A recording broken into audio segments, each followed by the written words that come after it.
যে কোনো বিপদে, যে কোনো সমস্যায়, রোগে, কষ্টে, অনাহারে, অভাবে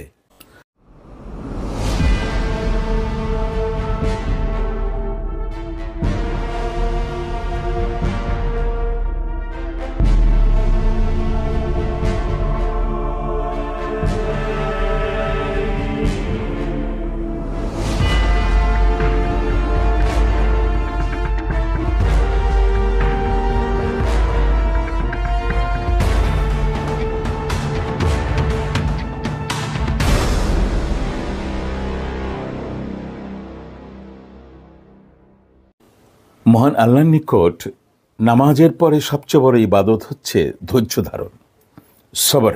যে কোনো বিপদে, যে কোনো সমস্যায়, এমনকি প্রিয়জনের মৃত্যুতেও আল্লাহর ফায়সালাকে মেনে নেওয়া হচ্ছে ইবাদত। কারণ ইমানের দাবি হলো সবর করা, তাকওয়ার দাবি হলো সবর করা। সুতরাং নামাজের পরে ধৈর্য ধারণ হচ্ছে সবচেয়ে বড় ইবাদত, যা মহান আল্লাহকে খুব খুশি করে। আর এই সবর অর্থাৎ ধৈর্য ধারণের যে ইবাদতটা আছে, এই ইবাদতে যে সফল হয়েছে, যে কামিয়াবি হাসিল করেছে, সে রবের নিকট অতি প্রিয়, খুবই প্রিয়।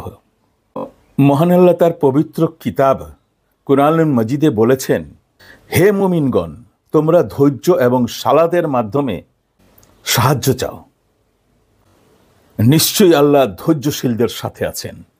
সূরা বাকারার 153 নম্বর আয়াতে এই কথাটি উল্লেখ আছে। এই আয়াতটি সকল মানুষ এবং বিশেষ করে মুমিনদের জন্য একটি বিশেষ বার্তা। যে কোনো বিপদে, যে কোনো সমস্যায়, রোগে, কষ্টে, অনাহারে, অভাবে আল্লাহর ফায়সালাকে মেনে নেওয়ার নামই হচ্ছে সবর, ধৈর্য। সুতরাং ধৈর্য ধারণ অর্থাৎ সবর হচ্ছে নামাজের পরে সবচেয়ে বড় ইবাদত।